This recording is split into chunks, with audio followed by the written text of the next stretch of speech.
It's an impressive cage. Not built, I think, for me.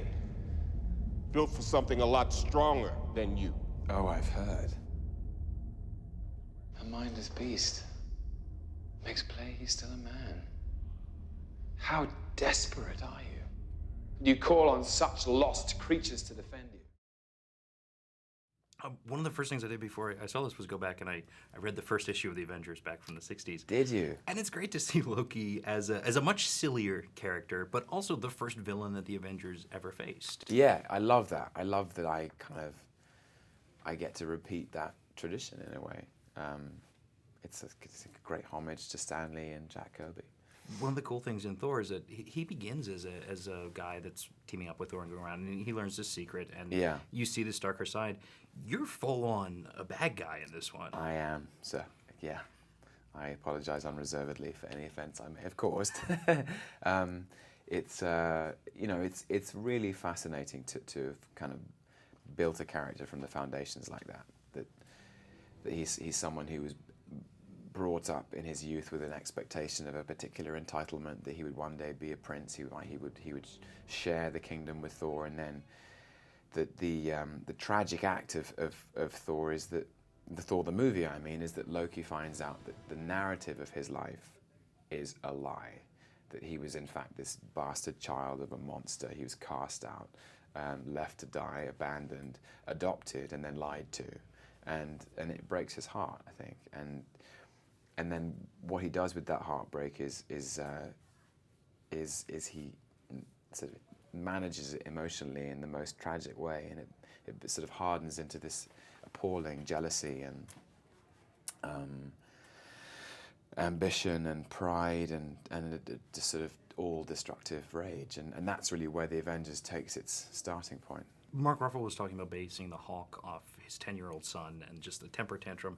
And I was sort of thinking that all around the Avengers, in a way, are these representations of little kids. And, and Loki is almost like the kid on the playground that doesn't get to join the rest of the group. Yeah, and is furious about it. And probably, Loki's like the kid in the playground who was bullied and then becomes the bully.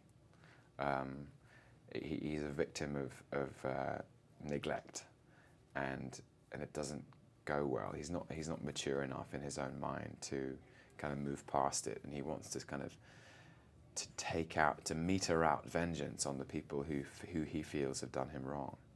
Do you read the comics now? Do you go back and see where you'd like to see Loki go in the future?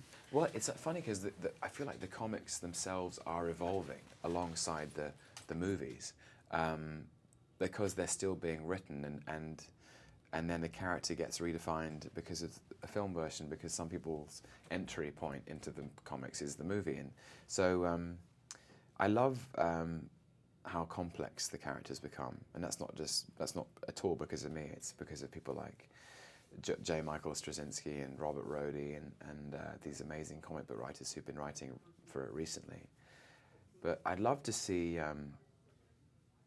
I'd love to take him down a path of I'd love to keep dancing on the tightrope in a way to offer the possibility of his redemption, that maybe he's not going to just keep falling into this pit of darkness and despair, that he might be back on the good side fighting with Thor or something, you never know. How desperate am I?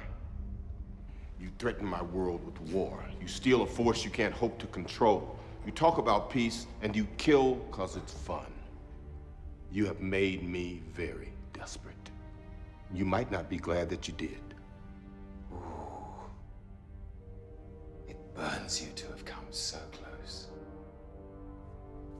To have the Tesseract, to have power, unlimited power. And for what? A warm light for all mankind to share. And then to be reminded what real power is.